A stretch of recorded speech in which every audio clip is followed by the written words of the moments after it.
Hello friends, आज हम बात करते हैं केमिकल काइनेटिक्स के बारे में। देखिए, केमिकल काइनेटिक्स है क्या।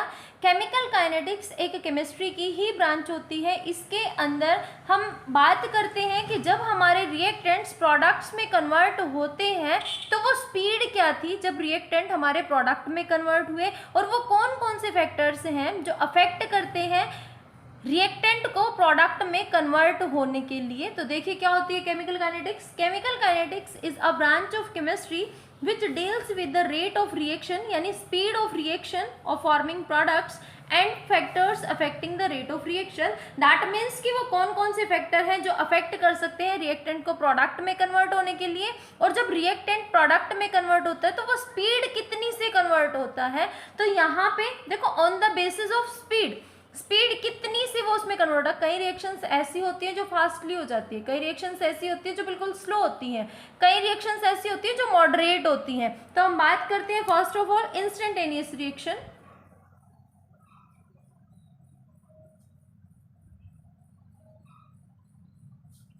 इंस्टेंटेनियस रिएक्शन हम किन्हें बोलेंगे? जब हमारे पास कोई भी रिएक्शन बिल्कुल एकदम से स्पीडली वो रिएक्टेंट से प्रोडक्ट में कन्वर्ट हो जाए तो उसको बोलते हैं इंस्टेंटेनियस रिएक्शन। तो इसको बोलते हैं fast reaction.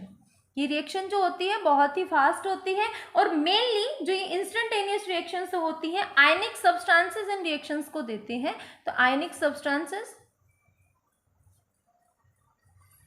Gives these type of reactions।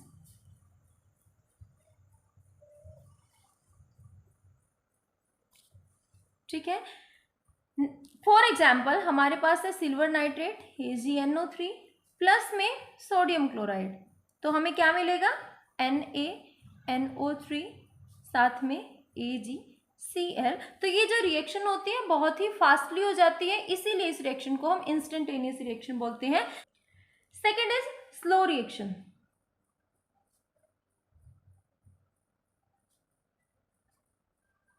देखिए, स्लो रिएक्शन किसको बोलते हैं?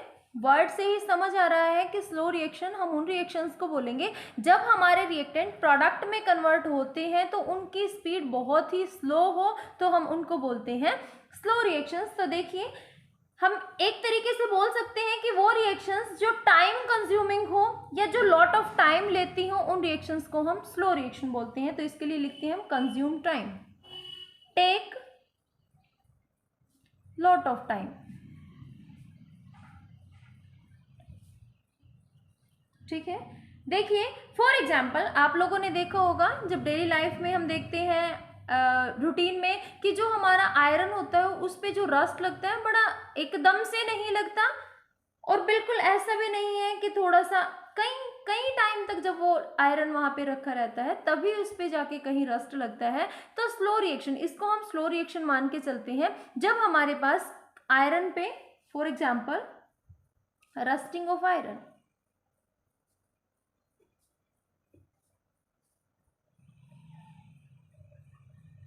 रस्टिंग ऑफ आयरन ये एक ऐसी रिएक्शन है जो हमारे पास बहुत ज़्यादा टाइम कंज्यूमिंग रिएक्शन होती है, तो इसको बोलते हैं slow reaction. Next one is moderate reaction. Moderate reaction किसको बोलते हैं?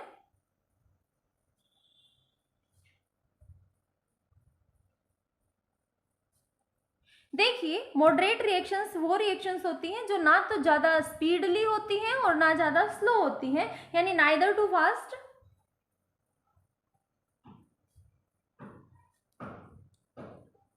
Not too slow.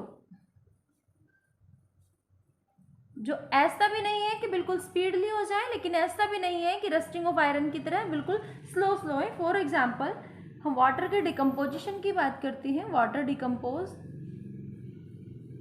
That will B H2 plus O2। तो ये होता है हमारे पास मॉडरेट रिएक्शन। तो on the basis of speed of reaction, तो हमारे पास रिएक्शन के तीन टाइप होते हैं। First is instantaneous reaction, second is slow reaction, third is moderate reaction. Instantaneous reaction किसको बोलेंगे? जो बिल्कुल फास्टली हो जाती हैं।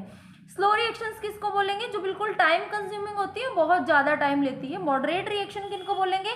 जिस केस में हमारे पास ना तो रिएक्शन ज़्यादा टाइम ले और ऐसा भी ना हो कि रिएक्शन बड़ी ही स्लोली हो जाए, तो उसको बोलते हैं मॉडरेट रिएक्शन। अब next topic is rate of reaction. कि रेट ऑफ रिएक्शन हम किससे बोलते हैं? देखिए, रेट ऑफ रिएक्शन में हम मेनली बात करते हैं कि जब हमारे पास रिएक्टेंट प्रोडक्ट्स में कन्वर्ट हुए हैं तो उस टाइम पे उसकी स्पीड कितनी है उसे हम बोलते हैं रेट ऑफ रिएक्शन। तो हम बोलते हैं rate of reaction is that speed of reaction by which a reactant gives product।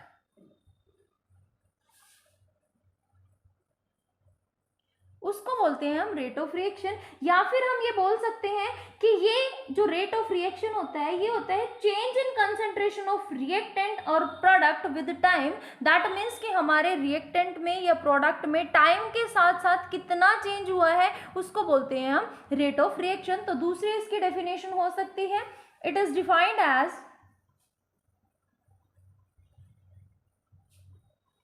The change in concentration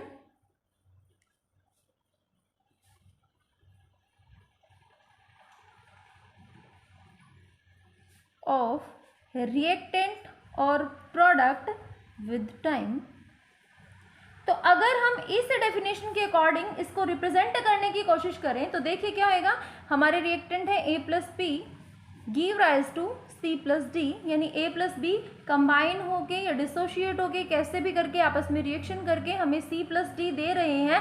that means देखिए हमारे पास कभी भी रिएक्टेंट से प्रोडक्ट बनते कब है, जब ये कुछ यहाँ पे कुछ टूटेगा, कुछ जुड़ेगा, कुछ भी होएगा तभी यहाँ पे प्रोडक्ट्स आएंगे। यानी कि जब रिएक्टेंट्स आपस में कुछ कंबाइन होके कुछ जनरेट करेंगे तभी हमारे पास प्रोडक्ट आएंगे। तो इसका मतलब क्या है कि प्रोडक्ट आने के लिए हमारे पास रिएक्टेंट्स की जो कंसंट्रेशन है वो डिक्रीज होती है।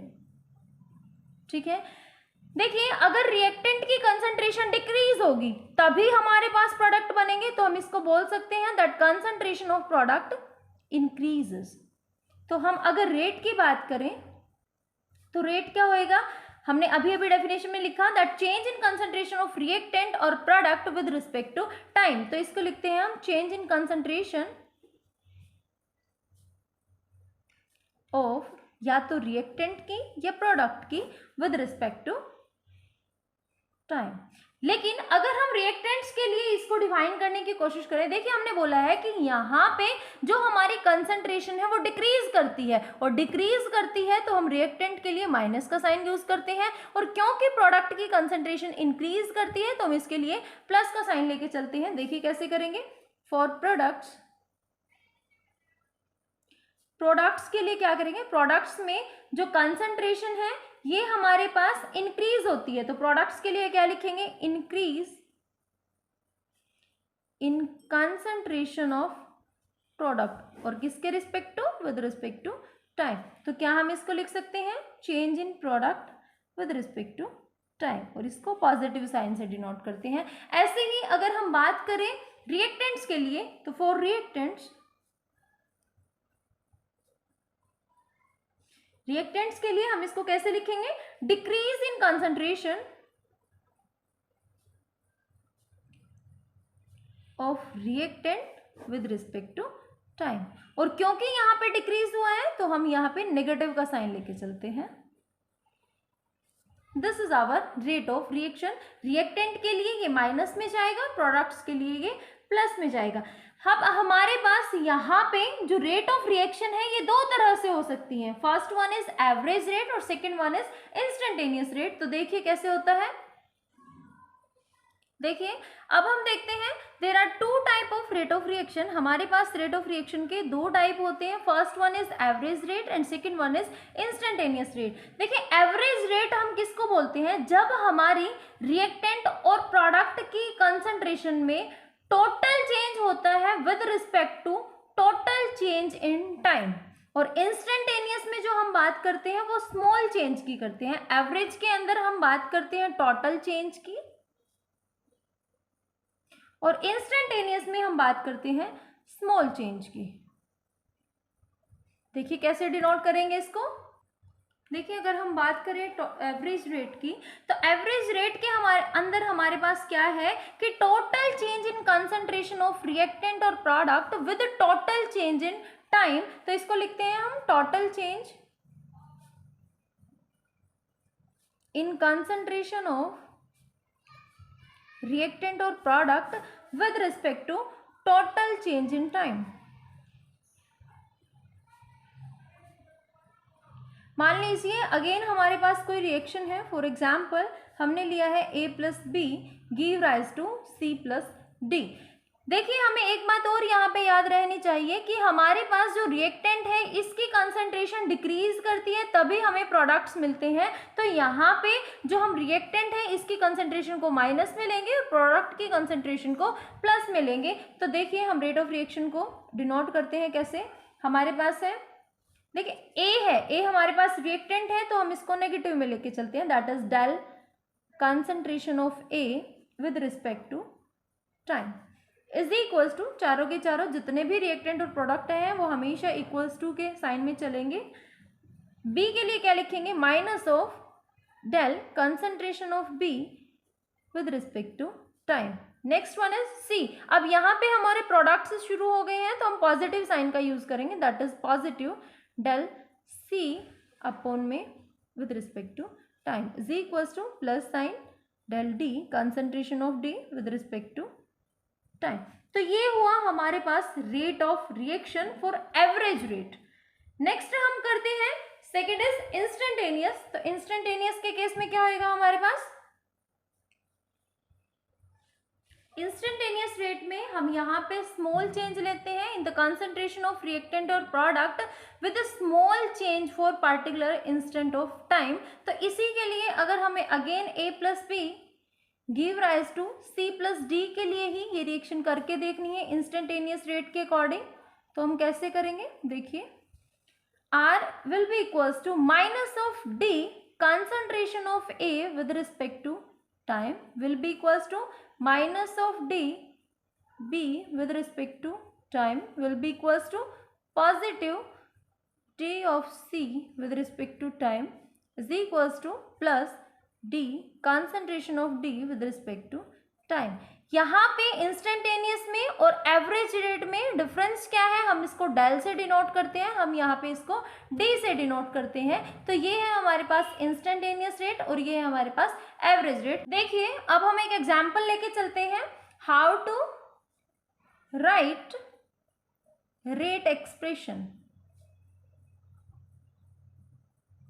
हमें पता चल गया है कि हम कैसे लिखते हैं रिएक्टेंट्स की कंसंट्रेशन को और कैसे हम प्रोडक्ट्स की कंसंट्रेशन को लिखते हैं। तो एक एग्जांपल लेके चलते हैं। फॉर एग्जांपल हमारे पास है reaction H2 plus I2 give rise to 2HI और अब हमें इसको रेट एक्सप्रेशन के अकॉर्डिंग लिखना है। तो हम क्या करेंगे, देखिए ये हमारे पास रिएक्टेंट है, ये हमारे पास प्रोडक्ट है और हमें पता है कि रिएक्टेंट की कंसंट्रेशन डिक्रीज करती है और प्रोडक्ट की कंसंट्रेशन इंक्रीज करती है। तो इसको कैसे लिखेंगे, R will be equals to minus of D H2 with respect to time will be equals to, देखिए I2 भी हमारा रिएक्टेंट है, that will be minus of D I2 with respect to time will be equals to, देखिए जो ये हमारे पास होता है ये जो 2 आगे लिखा हुआ है इसको हम बोलते हैं स्टोक्योमेट्रिक कोफिशिएंट और स्टोक्योमेट्रिक कोफिशिएंट हमेशा इसको हम Na लिख सकते हैं।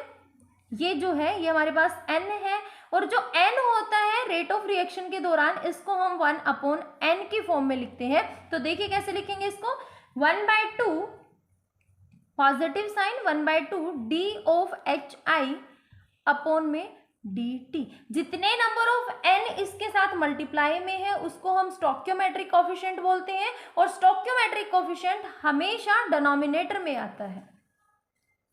तो फ्रेंड्स आज के लिए इतना ही, नेक्स्ट टाइम नई वीडियो के साथ मिलते हैं, तब तक के लिए बाय बाय, टेक केयर।